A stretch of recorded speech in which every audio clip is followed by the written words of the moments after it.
Wow, what a pay-per-view that was.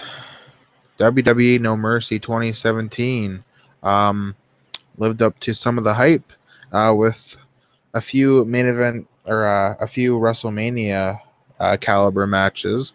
But yeah, No Mercy was definitely pretty good. And I'll get right into the results. This is Big Rob's Little Podcast number 13. I'm Robbie Dilts. And like the title says, this is a No Mercy review. The pre-show kicked off with Elias Sampson, or as they now call him, Elias, because WWE has been, cutting some superstars' last names lately. So the artist formerly known as the Drifter, Elias. Elias defeated Apollo Crews on the pre-show. It was a good match. Before I get going with all these results, I must say that since there was 8 matches, my prediction win-loss for tonight, win-loss ratio, was I got 5 predictions right and I got 3 wrong. So my first one obviously was right with Elias defeating Apollo Crews. And then the main card kicked off with the Intercontinental Championship match between The Miz and Jason Jordan. The Miz ended up retaining the Intercontinental Championship. I got that prediction right as well. Like I said on my podcast, on my previous podcast with Phoenix, I don't think, obviously, that they were going to put Jason Jordan in that spot with the Intercontinental Championship just yet. I mean, they're giving him a push way too early. The next match featured new ring gear for Finn Balor. He was in a different color tights and boots and looked pretty cool. Finn Balor ended up defeating Bray Wyatt, which there was my first prediction wrong. I obviously thought, maybe they were going to continue this feud a little longer. But unfortunately, I was wrong. Maybe the feud will still go on, but it's hard to say, really. I'll have to wait and see what happens tomorrow night on Monday Night Raw. But moving on, the Shield 2.0, as I call them, or the Brother in Arms, as they call themselves, Dean Ambrose and Seth Rollins retained their Raw Tag Team Championships by defeating Cesaro and Sheamus, and Cesaro even losing a few teeth during the match. It's been brutal lately with superstars losing their teeth in the match. Tough business. Moving on, Alexa Bliss, the goddess, she retained the Women's Championship by defeating Bayley, Emma, Nia Jax, and Sasha Banks in a fatal 5-way match. Alexa Bliss, pardon me, she ended up winning the match by, I believe, pinning Bayley, if I'm not mistaken. Because I believe the series was that Alexa Bliss had kind of thrown Bayley into Emma to knock Emma off the ring apron, and then Alexa Bliss hits the DDT and then pins Bayley 1, 2, 3 to retain. So there's another prediction I got right, along with also the Dean Ambrose, Seth Rollins. I got that one right. The next one here is where I got wrong, which was the Roman Reigns versus John Cena match. I had predicted John Cena was going to win. That wasn't the case. Roman Reigns ended up defeating John Cena. And after the match, like Phoenix and I had predicted, that John Cena rose Roman Reigns' arm, or held Roman Reigns' arm up after the match to show sportsmanship. The crowd gave Cena a nice reaction. This isn't the end for John Cena, as he mentioned on Raw Talk, but he's gonna be gone doing other stuff too. Now that he's like doing TVs and movies still and whatnot, like he's not gonna constantly be seen on TV.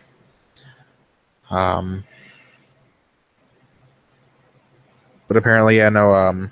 After the match, like one woman in the crowd asked Jerry Lawler if he was gone. He being John Cena. I mean, there's a little joke where like everyone's like, because John Cena has the "you can't see me," so we're like, we don't even know who or where John Cena is. Basically, like it's it's a joke. But is this the last time we're seeing John Cena? Probably not. But for now, he's probably going to be off doing some things, but we'll have to wait and see. Moving on, another prediction I got wrong. And I must say, before I get into this result, that I am done with the Cruiserweight division, to be completely honest.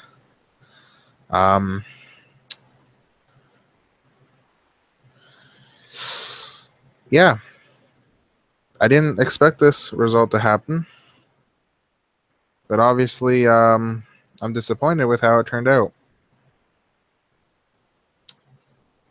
Neville lost the Cruiserweight Championship to Enzo Amore. Are you kidding me? Okay, this is my rant. I am sick and tired of Enzo Amore. I was a fan of him up until just recently. Lately he's been, running his mouth a little too much. He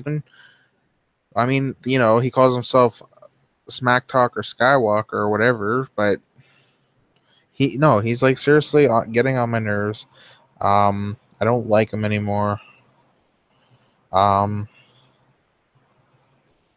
won the Cruiserweight Championship, which was ridiculous in the way he won it because there was a distraction with Enzo holding the title. The referee ended up taking the title as I think Enzo handed it to the ref. Referee had his back turned. Enzo Amore goes low, kicks Neville in the Neville's. I have no other way to explain that, but yeah, he kicked him low. And basically just kind of, covered him up for the 1-2-3. And that's why I'm now sick and tired, and I'm done of the cruiserweight division. I'm done with the cruiserweight division. I haven't. I stopped watching 205 Live.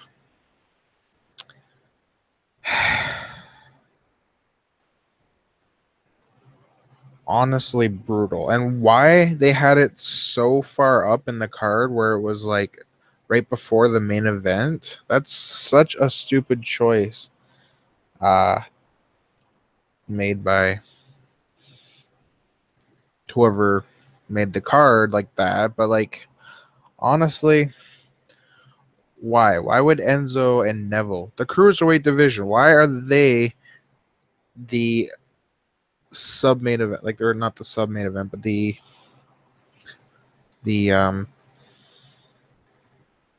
why are they right before the main, like that shouldn't be happening. Honestly, looking at the results right now, I'm looking at the whole card, how it laid out. I feel like, obviously John Cena and Roman Reigns should have been before the main event. Or maybe they should have put like the women's championship or the tag championship. I don't know. Like I feel like the cruiserweight should have been more near the beginning, like maybe the second match or something, or third. I don't remember how I have it written out, to be honest. How I had it, where I thought how the card was gonna go, but Enzo and Neville shouldn't have been that high on the card, to be completely honest with you. Moving on, though, I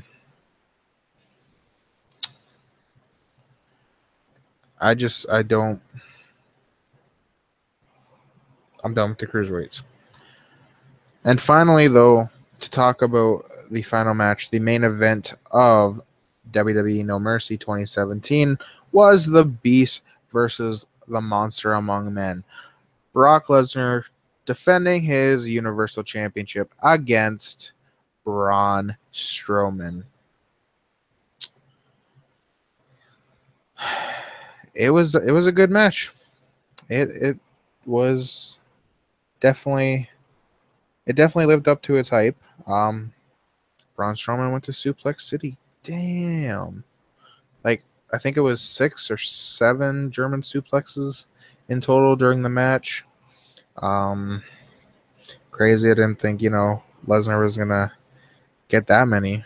I thought after like maybe a couple of them, Braun Strowman was gonna get back up to his feet. No, like that match was it was a good pace matchup.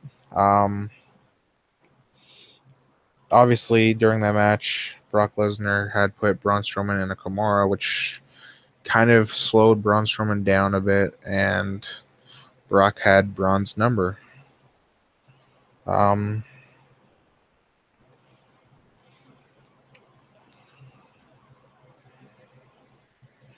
So Brock Lesnar managed to somehow F5 Braun Strowman, pick up the 1-2-3 pinfall victory, and we now still have the Beast holding the Universal Championship. A lot of people are saying that he might hold on to it till WrestleMania. I think that might be true. I don't know who WWE plans on having Brock Lesnar drop the strap to. Trying to think who would be a good candidate to win it. I mean, WrestleMania is still pretty far away. Because we just had WrestleMania. The last WrestleMania was obviously back in April, so 5 months ago. We're not even like half of a year away yet till the next one. But yeah, what are they gonna do in 6 months? Like, they're not like Brock Lesnar holding the title for 6 more months. That's, I don't know. Do I really see Brock Lesnar holding that title that long? I can't say. It's right now it's unpredictable how much longer Brock Lesnar will hold the title. But that's all the time I have for this podcast. Thank you guys for tuning in.